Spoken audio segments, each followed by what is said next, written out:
इंदुरीकर महाराजांवर अचानक दुःखाचा डोंगर कोसळलाय अशी बातमी जेव्हा समोर आली तेव्हा क्षणभर संपूर्ण महाराष्ट्र स्तब्ध झाला.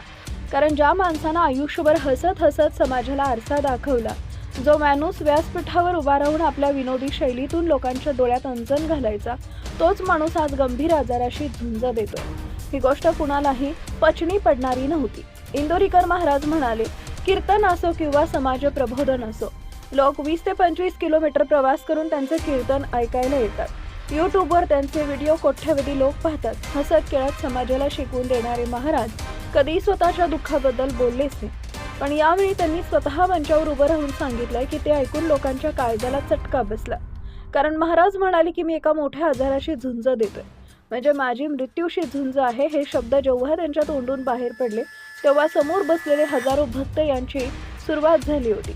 6 नोव्हेंबर 2025 रोजी, ज्या दिवशी इंदुरीकर महाराजांनी कन्या ज्ञानेश्वरी हिचा साखरपुडा संगमनेर येथील वसंत लॉनमध्ये मोठ्या थाटामाटात पार पडला. साखरपुडा राजशाही हॉल होता. भव्य मंडप, खास एंट्री, वेगवेगळ्या प्रकारचे मेन्यू, राजकीय मान्यवरांची उपस्थिती, सगळं काही अगदी डोळं दिपवणारं होतं. पण हा सोहळा पुढे जाऊन महाराजांच्या आयुष्यातील सर्वात मोठा मानसिक वादळाचं कारण ठरलं. कारण ज्या महाराजांनी कीर्तनातून कायम संशोधनाचा संदेश दिला, त्यांनी साधं लग्न करून कर्ज काढू नका, थाटामाटात लग्न करू नका असं सांगितलं, त्याच महाराजांनी स्वतःच्या मुलीचा साखरपुडा इतक्या भव्य पद्धतीनं केला. सोशल मीडियावर प्रचंड टीका सुरू झाली.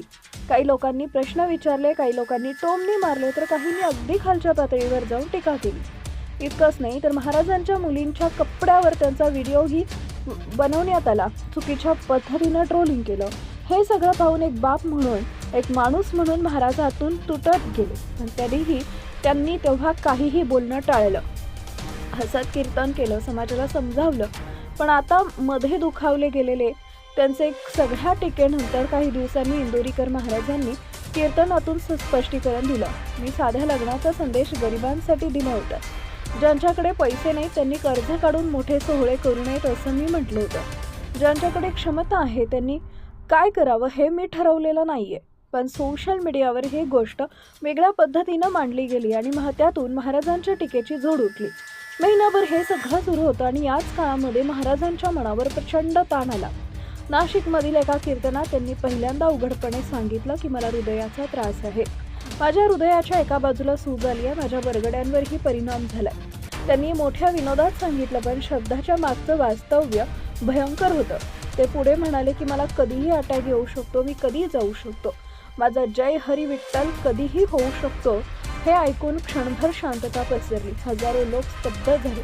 समाजानं दुसऱ्यांबद्दल बोलताना थोडासा विचार करून बोलावा आणि प्रत्येकाच्या भावनांचा आदर करून पुढे जात राहावं असा संदेश महाराजांनी दिला.